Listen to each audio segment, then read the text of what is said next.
Donovan and a guy by the name of Chase gets sucked out of the airplane. And then when they get sucked out, Donovan's tie gets caught on the plane door, and his head's just smashing against the window. And Linda just puts the shade down and continues That's her the flight. best part of this entire movie. This is Opening Kill. The following program contains mature content, explicit language, and detailed discussion of on-screen deaths. Spoilers are unavoidable. Listener discretion is advised. Welcome back to Opening Kill, the horror film podcast. I am one of your hosts, Brian O'Connor. And I suppose I am the other host of Opening Kill. I am Michael Duran. And welcome to episode number 70 of Opening Kill. 77. Oh, nice. Look at us. I know, look at us. Who'd have thought? Well, how are you on this fine day? You know, it's been a week. It's been a couple weeks. And we're just trying to keep up on everything, man. Like, I'm just like scrambling, I feel like, constantly. So it's nice to have this little hour or so to just talk about a movie. I know, right? Yeah. I'm going to be kind of sad here because next week is our season finale, and we've got a great episode. We'll tell you more about it at the end of this episode. But I know we're going to have like 4 months to just kind of figure out what to do on every record day, right? I know.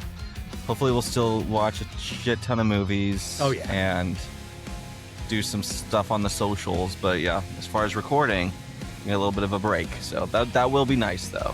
Well, we have all of those scare previews between you and me to catch up on over the last 2 years, basically. So I know. Yeah. I was able to at least watch 2 of mine. Oh, you were? I think it was at least 2. Yeah. So that was good to catch up on some of those. I'll just talk. I won't talk too much about them because there was quite a few that I saw. So the first of my scare previews that I saw, though, was Forbidden Fruits. It was like that Witch Coven meets Mean Girls movie. Yeah. I thought that one was a lot of fun. Okay. Definitely worth checking out. Great performances. Some very surprising gore moments as well. So Forbidden Fruits is really good. And I also saw Hokum, which was fantastic. Yeah. Oh Okay. my God. Yeah, like that one is really, really good. Check that one out because good grief. What a performance. Just what a story. Cool movie right there. And then the last one. I almost went the other night. I was so close, and I was getting tired, and it was a late one, and I'm like, oh, I'll catch it later. But yeah, I'm excited. Yeah, that was me with Obsession the past like 2 days. It's just I just don't have time, so I just have not had a chance to see it. But the last one I watched, I know as I just list off 3 movies I've seen, I don't have the time. But the theater and home is a lot different. And then the last one is Faces of Death. It was okay. It was just fine. I saw an interesting one. It wasn't my scare preview because it's been out for a very long time, but a movie from 2017 called Scarecrows, directed by Stuart Stone, and relatively unknown actors. Hannah Gordon, Mike Taylor, Umed Amin is in it, and some others. And I really, really wanted to like this movie and love this movie, and it just kind of fell flat for me. It's about a group of teenagers who are on this road trip. It's 2 couples, and they're on this quest to find this lagoon that they've heard about to go swimming in. Well, they finally get to it, and they're swimming and all this, and one of the guys goes back to get something out of the car, and the car's been moved, as in it's not there. It's nowhere to be found. So they wander through this cornfield where they are abducted one by one and turned into human scarecrows, where they're basically hung up on these crosses, essentially, strung up to die. Some cool things in it, but overall it just kind of fell flat. I gave it 3 stars. I think their actions and, their decision-making process was just pretty terrible. Yeah. I mean, it was an interesting film, and just because it's set in a cornfield and had that isolation factor, I just really wanted it to be better than it was. So kind of disappointed with that. But I yeah. mean, I had never heard of that. I looked it up as you were talking about it, and I mean, it looks like some of the screenshots make it look at least competently made. Is that accurate? Oh yeah, I think it was Okay. competently made. I think the cinematography was not a problem. Okay. Um, Even the dialogue wasn't terrible. I thought it was decent. It just, yeah, I don't know. I don't know. I was hoping it was going to kind of go in a different direction. I will say there are no survivors. So spoiler alert. All four Nice. of them are, and there was a very suspenseful ending where you think the final girl, who should have been the one who should have been the final girl, crawls out of the cornfield, and she's about to make contact with a couple who are making out in a car parked, right there. And the main guy, the main villain, grabs her and drags her back into the cornfield, just as the girl who's giving her boyfriend a blowjob sits up in the Beautiful. car and looks around because she thinks she heard something, right? Nice. So, yeah. God. So, yeah, no survivors. But No anyway, survivors, but a couple did some blowies, so that's that's a right. win right there. That was There at we go. like the last scene of the movie. So yeah, Interesting. yeah. Interesting. Well, I mean, I might check that one out.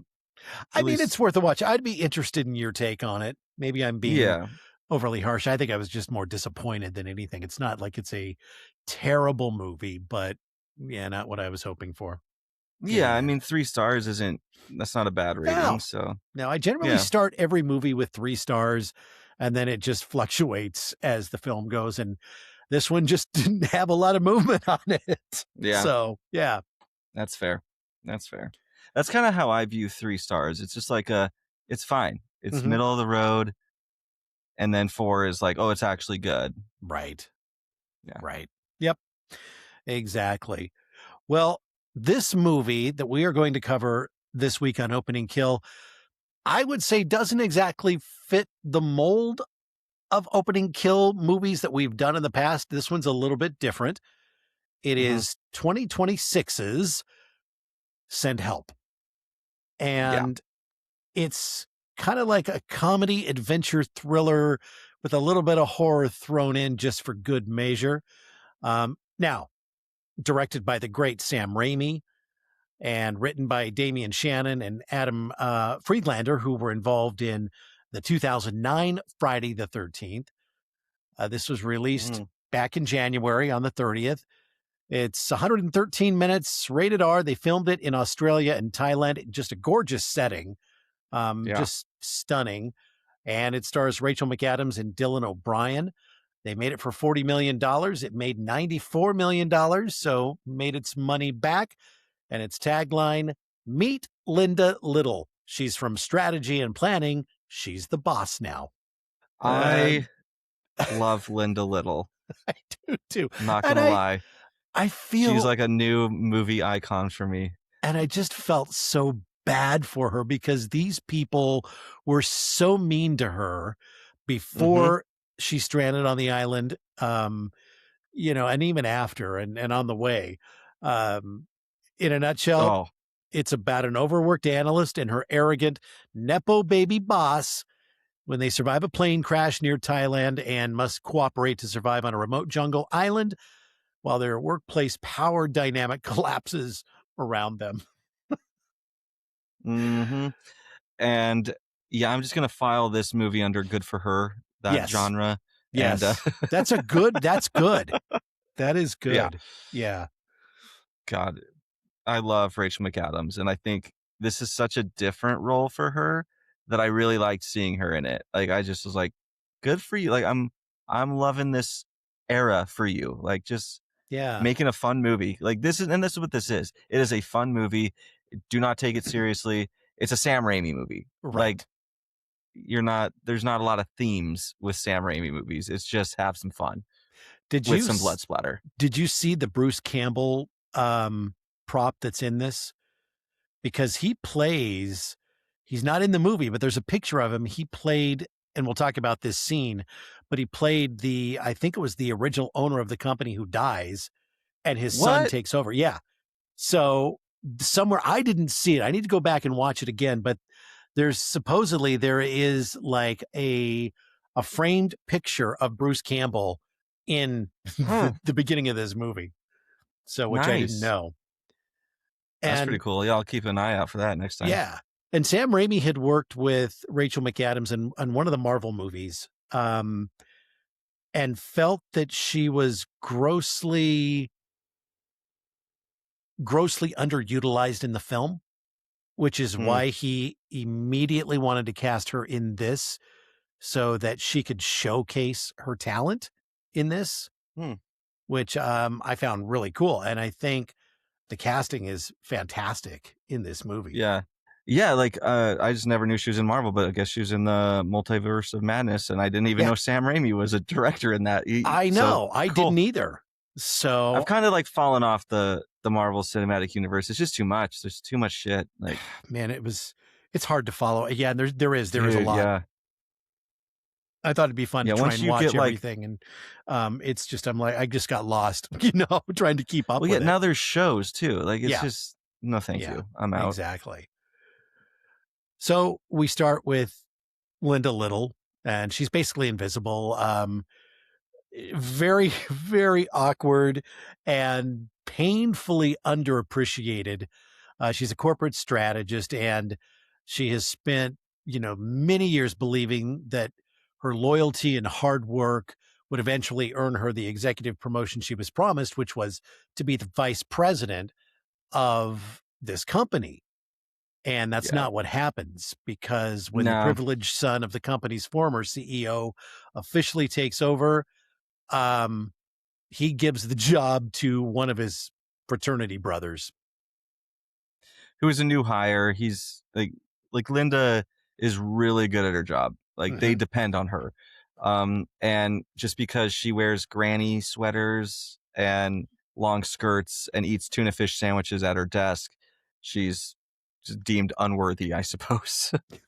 And that is my favorite thing when a movie tries to like see this clearly gorgeous person. She's so ugly though, right? Because we put her in a sweater. Yes.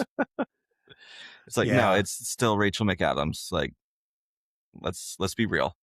Well, and previous to being promoted, the guy who eventually gets the VP job swings by her cubicle, and she's done all of this number crunching because he has to present it to the board.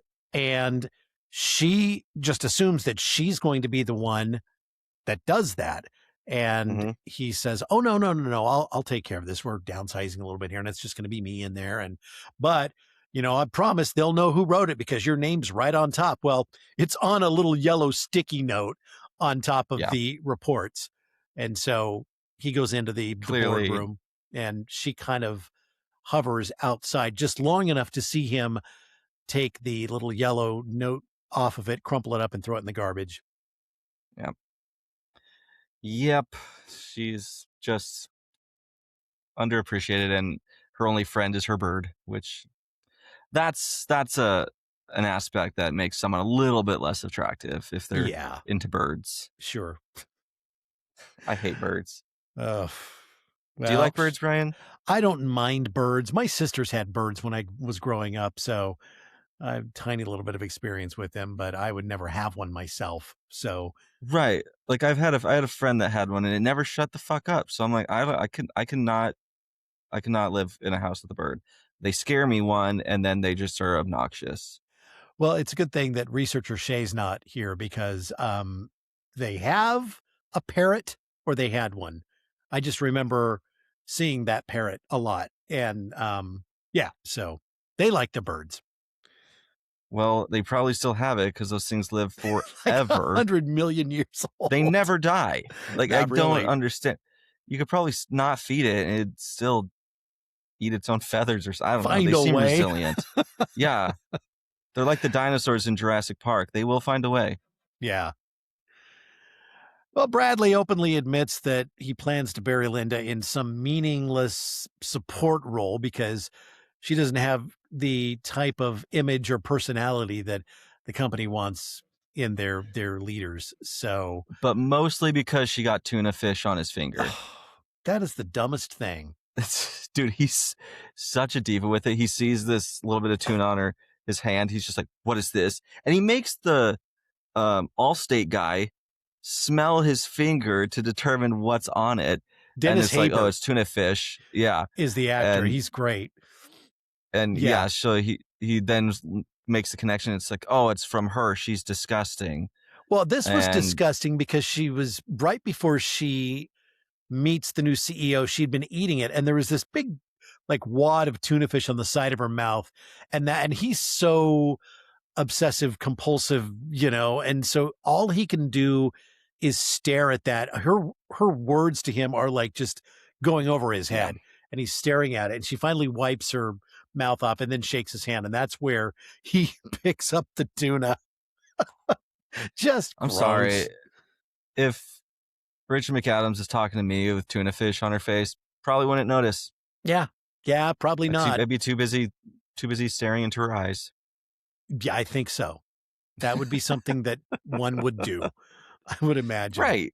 So, well, Linda pushes back harder. He's actually interviewing somebody for the company. It's this hot girl that's in his office, and she just barges in, and so he ends the interview, and he's actually kind of impressed that she had the courage to actually go in and confront him.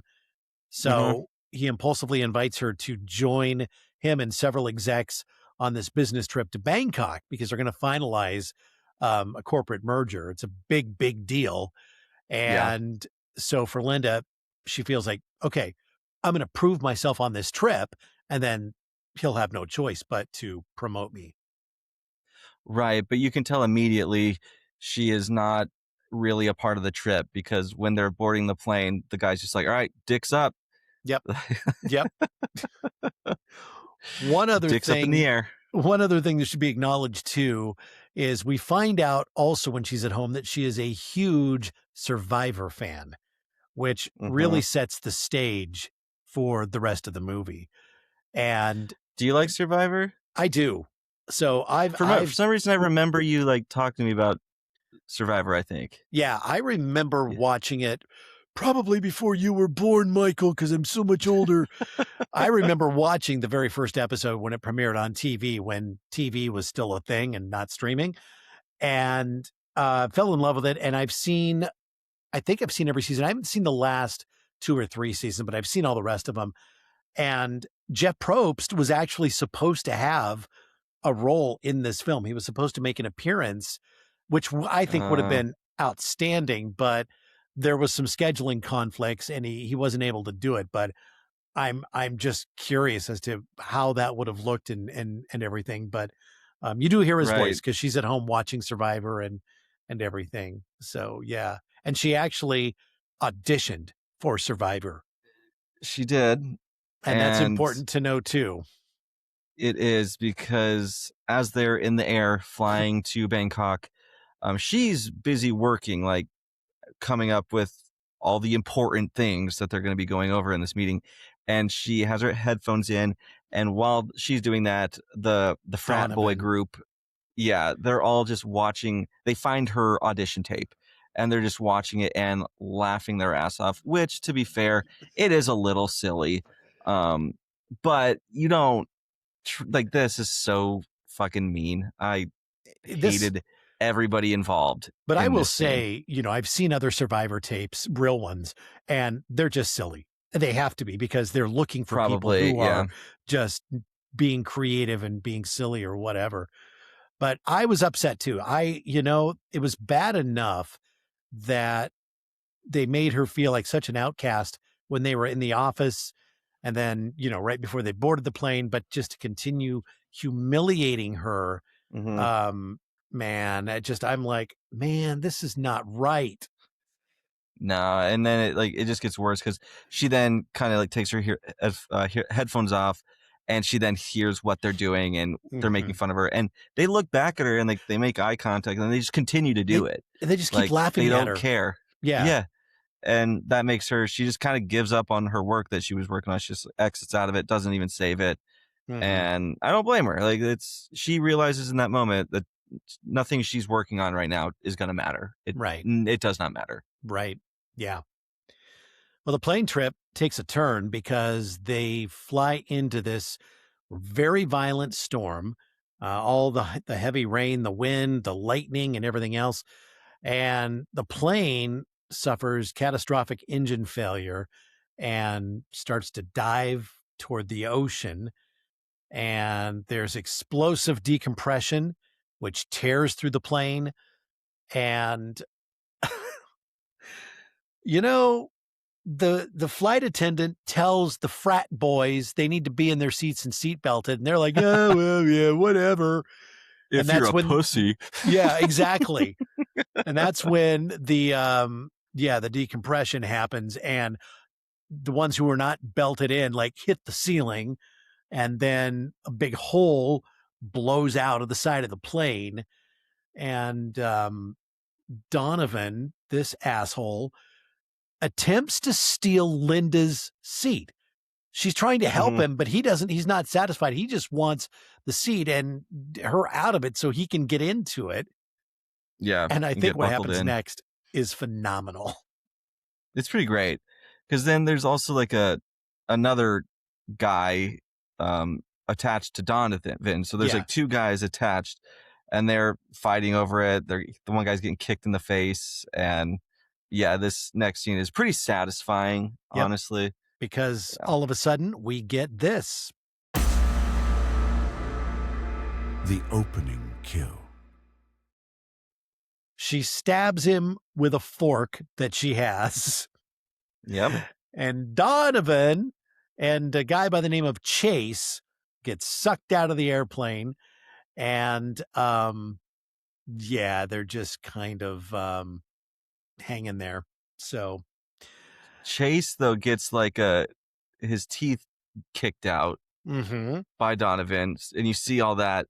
And then when they get sucked out, Donovan's tie gets caught on the plane door. Yeah. So you just see him getting hung, and his head just smashing against the window, and Linda just puts the shade down and continues that's her the best flight. part of this entire movie. What a great scene. In all, there are about 6 kills here. Chase and Donovan, you get the 2 pilots who are going to be killed in this plane crash, flight attendant, and I mean, basically everybody except the CEO and Linda. They're the only survivors as the plane goes down into the ocean. Not sure how realistic this crash was, because it seems like it would have been much more violent than what it really was, but it's a movie and we got to have a couple of survivors or we have no plot. So exactly that's what it is. It's such a good scene though, and there's a lot of blood, so I'm gonna give it a butcher knife, and I'm just gonna lump the plane crash as a whole. I think I say the plane itself could be the opening kill here, because it does what it does and kills all of the nasty people inside, except for the flight crew. I mean, I'm sure they were lovely people. Yeah, they were probably nice, but the people they were carrying certainly not. So exactly. Yeah, I agree. Butcher knife for me on this too. So the next morning, Linda's on the beach of this island, which they were very close to, because you could see it in the background. They have a shot of the plane in the water, and then in the background, you can see the big palm trees, that are swaying in this wind, this storm. And so they're on this little island somewhere in the Gulf of Thailand. And amazingly enough, Bradley, who is the new CEO, also survived the crash, but he's got some pretty severe injuries. He's dehydrated and very helpless. And she actually finds him just laying there on the beach. Yeah, maybe if he was wearing his seatbelt like a pussy, he wouldn't be in such bad shape. But such is life. And she instantly just goes into survivor mode. Like, she's in her element. She's like, I've been training for this. So she puts up a shelter. She secures food and water. Like, she is ready to roll. And Bradley obviously is incompetent and doesn't know how to do anything. So plus he's unconscious right now too still. So, yes. Yeah. Unconscious, incompetent, Nepo baby, little loser. And completely at her kind of mercy, which is when you're going to see, some power dynamics are going to change in this situation. Yeah. And he still treats her like shit. he wakes up and he does say, at first he says, thank you, but then he starts complaining and just treats her like an assistant rather than an equal, apparently not realizing they ain't in the office anymore. Yeah, this ain't your daddy's business, pal. Yep. This is Thailand. It's the Gulf of Thailand. There ain't nobody coming for you. And or as they said in The Hangover 2, Thailand. That's right. That is correct. So she's tired of all this bullshit. So she just takes off and abandons him for a couple of days. And she comes back and dude is pretty much dead from dehydration. And so he finally gives in and realizes that he's totally out of his element here.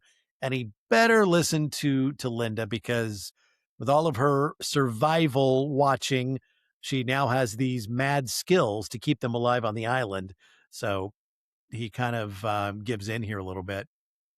Yeah, and she's great at hunting. She's catching fish. And then, oh my God, probably one of the best scenes in the entire movie. Hey, Strangers Part 2, this is how you handle a wild boar. Yes. Can you imagine being that director and having put that movie out, and then you go and watch this? You're like, fuck, this boar's way better. That's how you do it. That's how you do it.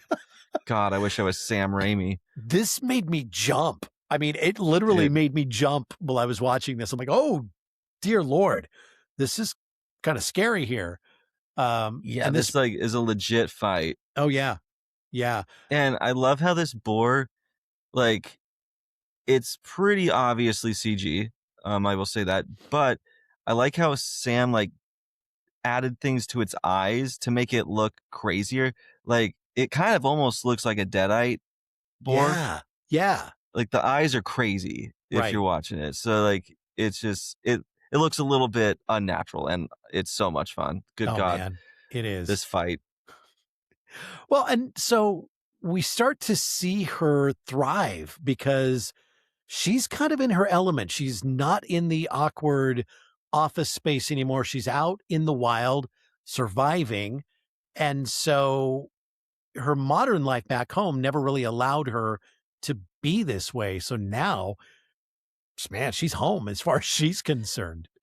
She's becoming one with nature, because after she kills the boar, she cuts its head off and flings it at camp, and the blood sprays Bradley. And she says, hunting. Yeah. I like it. She likes it. She likes it. And then she's just eating the pig and just yeah, she is. She is woman. Hear her roar. Definitely. So she's got this new confidence now, and she's out there because he really can't really go places. He's still kind of immobile because he's got this nasty gash in his leg. So he's not real mobile at this point. So she's out there, doing the hunting and the fishing and exploring the island.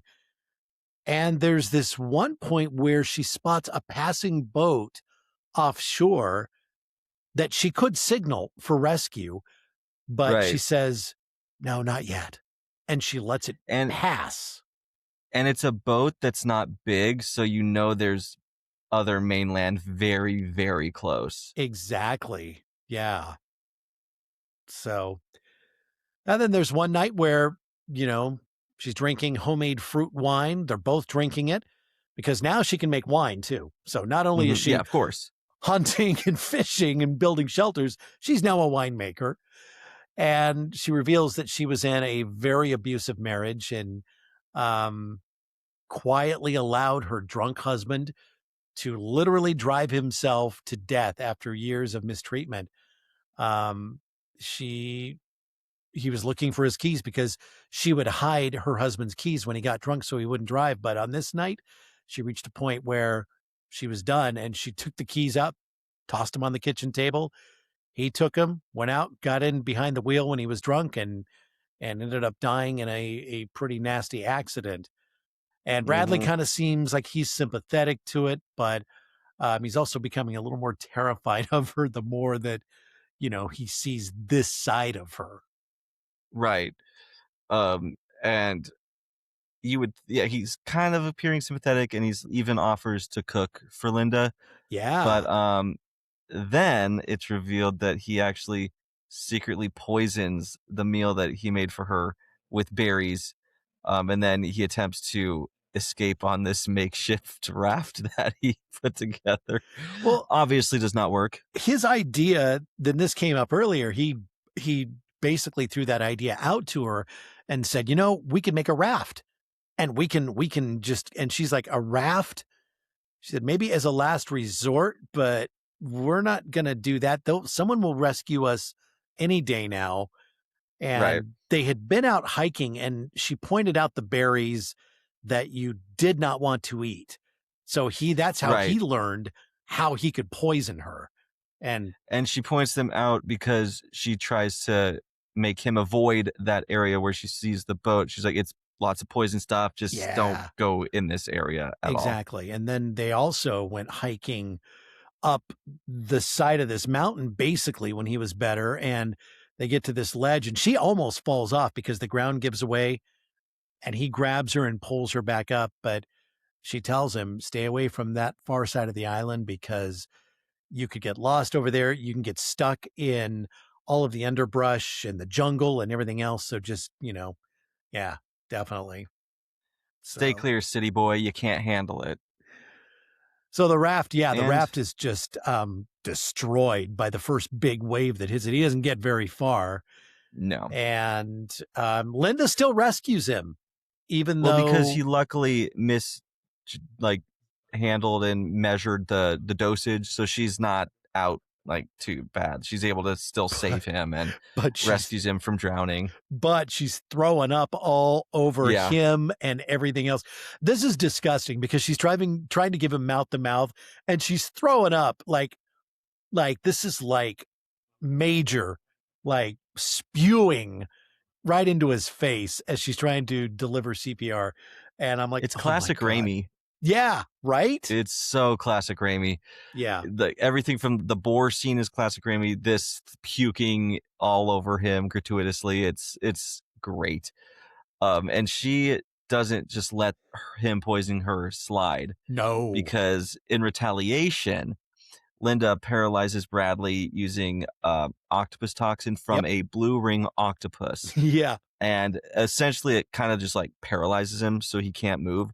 Right. And this scene is intense. Oh my God. Because she is pretending to castrate him. And he thinks he's getting castrated and he can't move. And you just see his eyes and he's just tears. And he can't feel anything. Yeah. So he doesn't know that she's not. And it just revealed that she's cutting into a rat. So that's why there's blood sprays and everything. Oh, because there was blood spray. Oh, yeah. Yeah. This was painful. If you're a guy, this was painful to watch because you really think the blade is going where the blade should never go, right? And honestly, I was a little bit bummed when it was revealed that she didn't castrate him. I'm like, yeah, because come on, he's a jerk.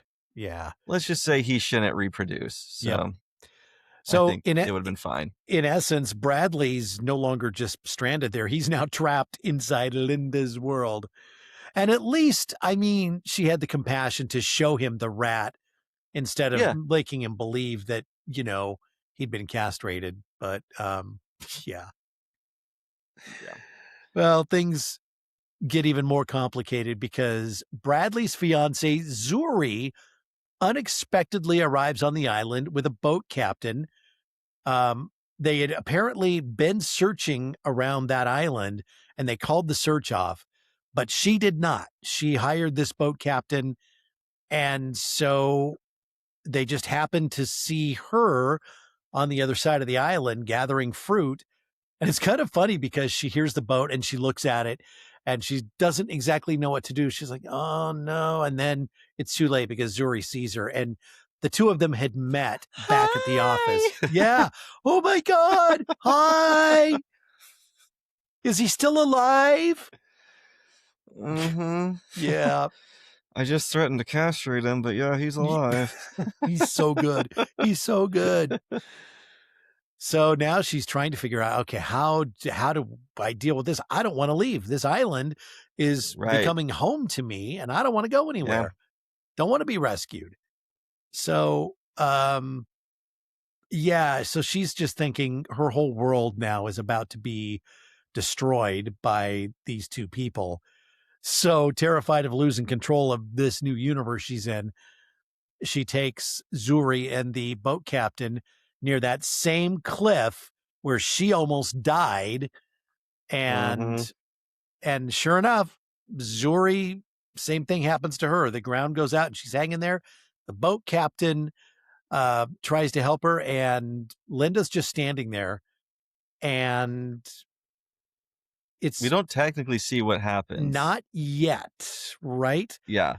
We do We just find see out. Linda like walk back to the camp and just looks like dead inside. Exactly. And so that's it. So those two die. They go over the cliff. We'll see Mhm. it later, but those are kills 7 and 8. And Linda just walks back to camp like, hey, I'm back. Nothing out here Back. happened. I'm going to bed. Everything's Yeah. fine now.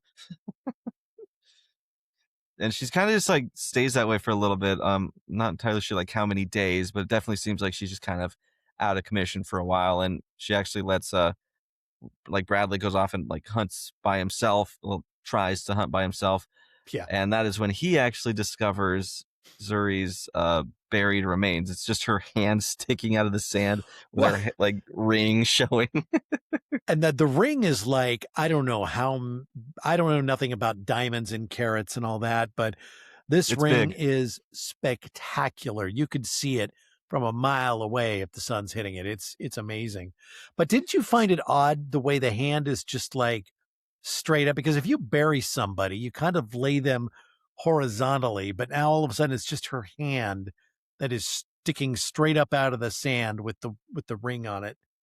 I found that Oh yeah, no, odd. it's very weird, but Yeah. visually it looks funny. So Well, I think that's why he did it.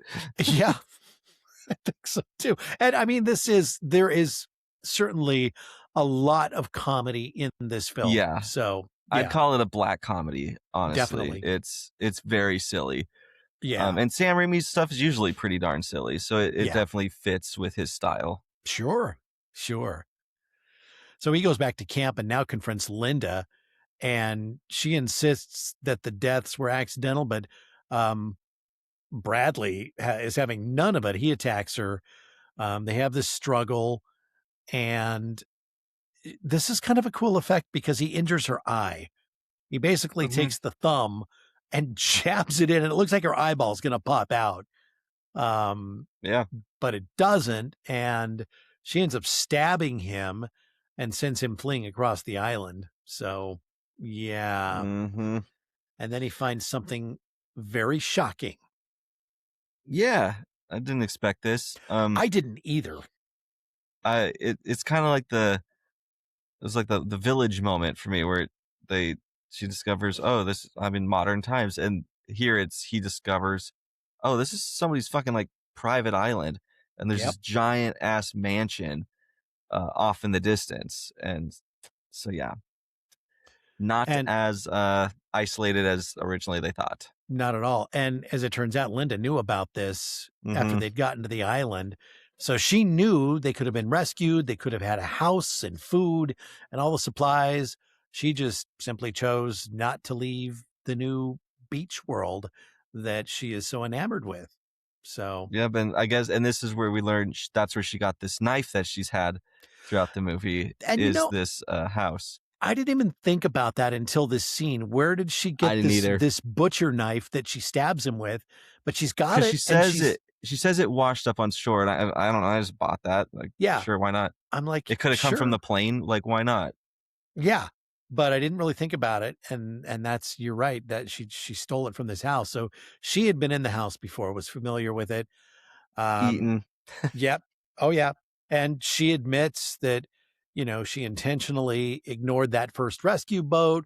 She did cause Zuri and the captain's deaths, and then we go back and we see a flashback, and she basically, while the boat captain is on his hands and knees trying to pull Zuri back up, she's got this ginormous rock and she just brings it down over his head and they both go tumbling over the cliff.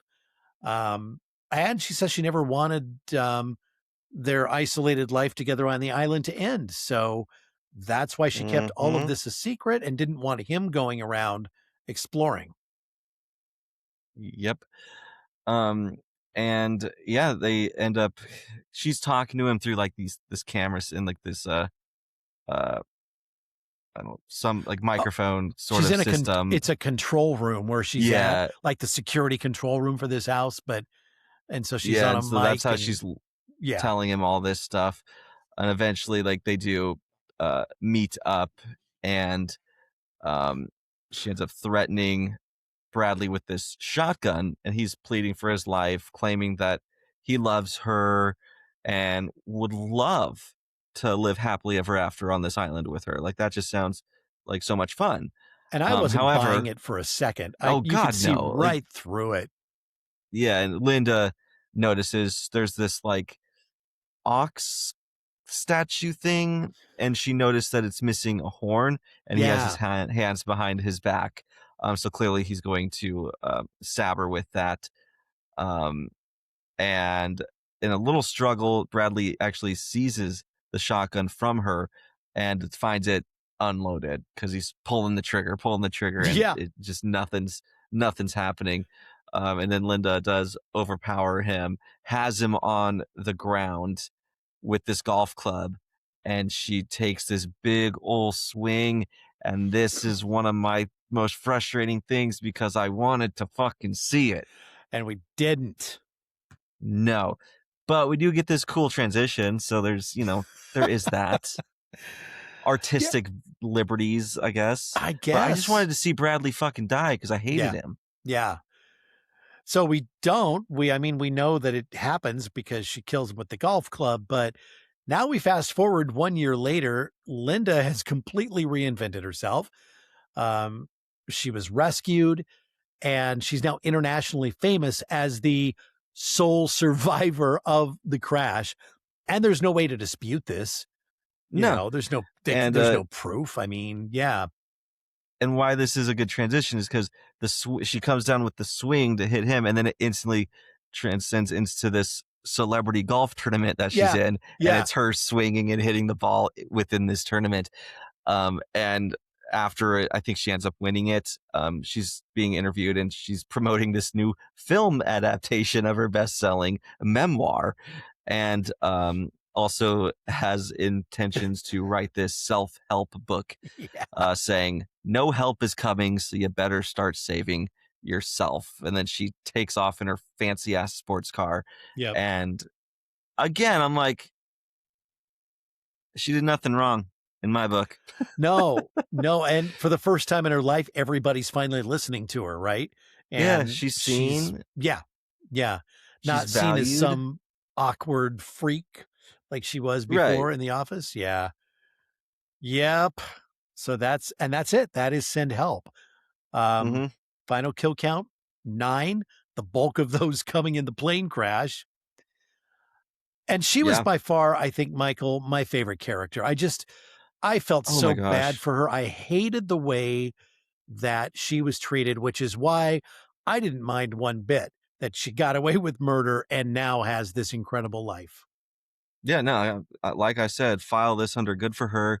I'm a Linda Little stan, and I will defend her to the ends of the earth, honestly. She's such a good character. Oh my Oh, God. yeah. I was not expecting her to, I guess, technically be the villain, maybe in some people's worlds. I just thought this was a great performance from Yeah. Rachel McAdams. And I mean, we've seen her be bad. Like one of her best roles is Regina George from Mean Girls. So I've seen her be nasty, but this is just such a different role for her. And Linda Little is just such an engaging character. I loved her. So yeah, easily my favorite character. Well, and my favorite kill was Donovan because not only does he get stabbed with a fork and then he's clinging to the side of the airplane for his life, add insult to injury when she takes the window cover and slides it down so you can't see him So anymore. funny. I just laughed. I'm like, oh my God, this is incredible. So Yeah. that was my favorite kill. That's my favorite kill as well, honestly, unless we're counting the boar. Well, that was pretty intense. That was scary. Yeah, it's a great scene. It was a great yeah, scene. It really You know what? was. I'll say Donovan was my favorite kill. Favorite Mhm. scene, I'm gonna give it to the boar. So my favorite scene is where she's pretending to castrate him, because just to Yeah, it's look at good. his reaction on his face, he can't really move, but you can hear him. And she's just playing it up. And then, yeah, when the blood sprays and he's just freaking out. And then, so for me, that was my favorite. And I do have to Um, say, yeah, Dylan O'Brien, who plays Bradley, that was a really good acting scene for him. Like yeah, he did a really good job in that. Because you he can was tell good.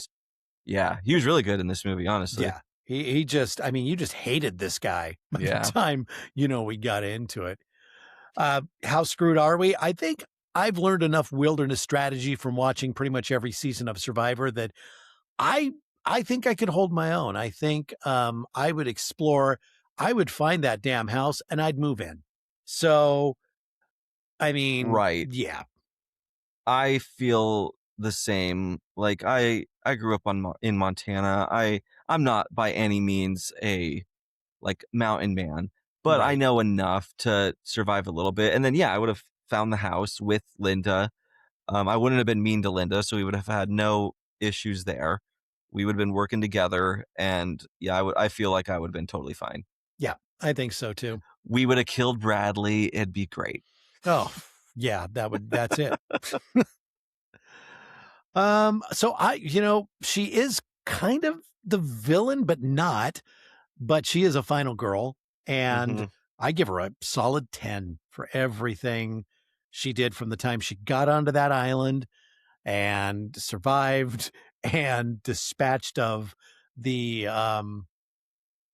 not only, the boat captain and the girlfriend, but then at the end, getting rid of the main threat, Bradley. I think, yeah, give it a 10, give her a 10.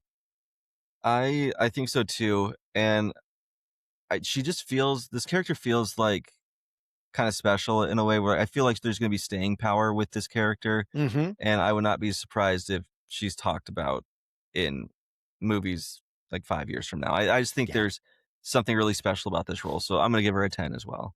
What's your star grade on this movie?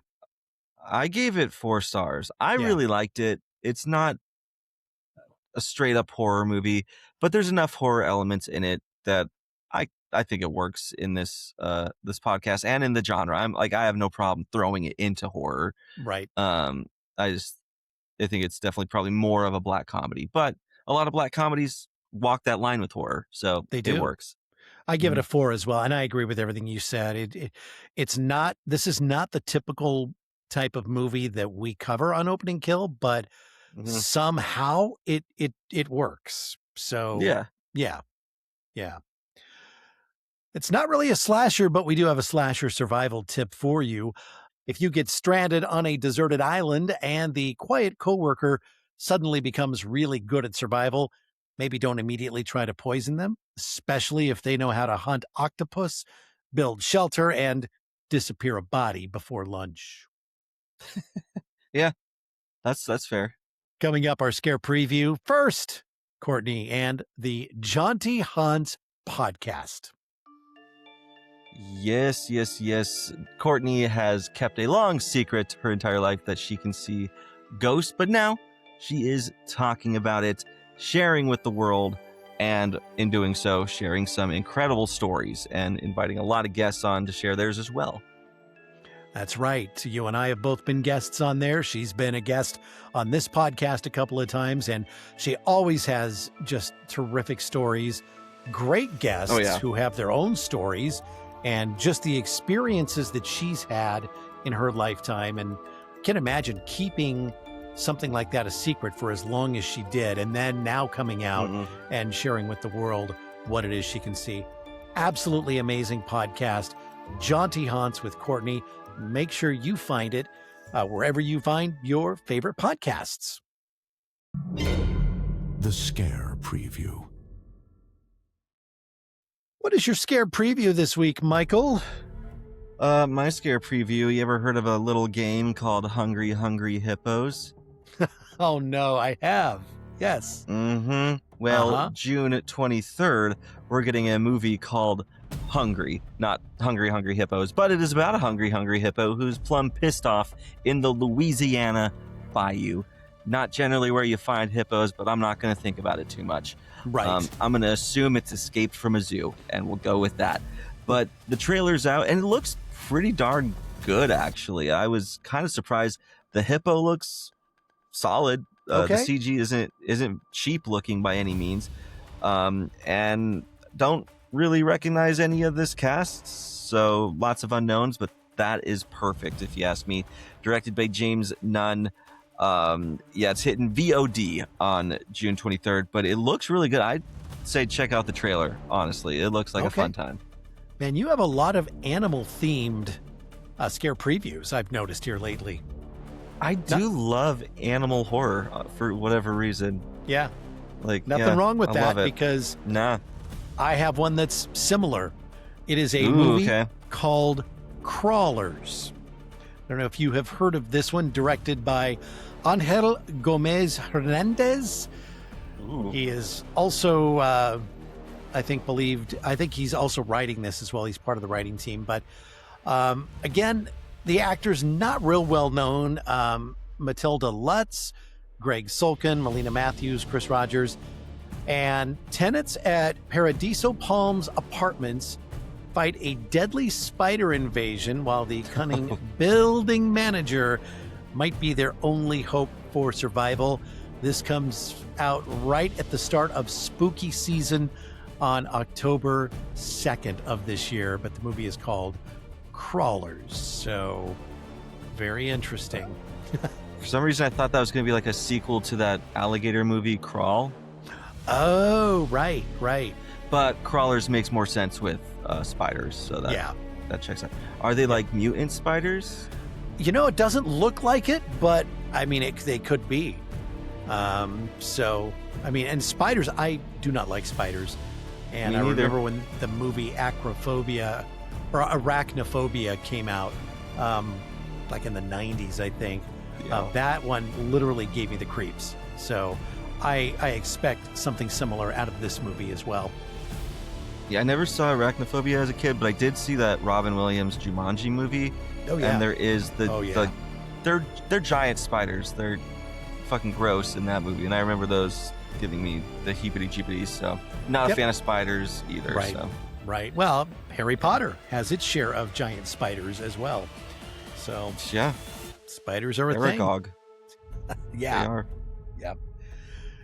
Well, that will wrap up this episode of Opening Kill, our second to last episode of our second season. Thank you if you've been with us from the very beginning. We're sorry, but continue to follow us as we move forward here. I think we're getting better. I don't know.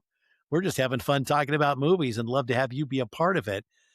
So our finale is next week, and Yes. we're bringing back a guest that we had on with us a few weeks ago.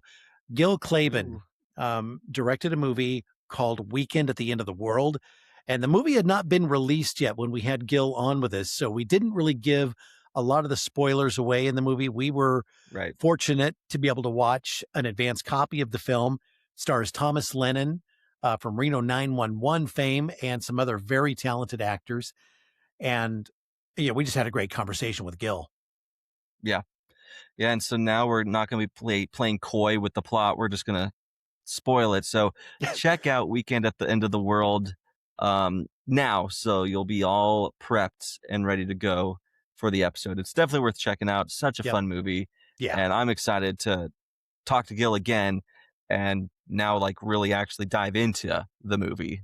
I think that's why he's coming back, because he knows you and I really enjoyed the movie, and we're going to say nice things about it for the most part. I'm sure we'll critique something on it, but how silly would it be if this was just such a bait and switch and we're like, oh, we love it so much, and then it's just a ploy to get him on the show and be like, your fucking movie sucks. It's terrible.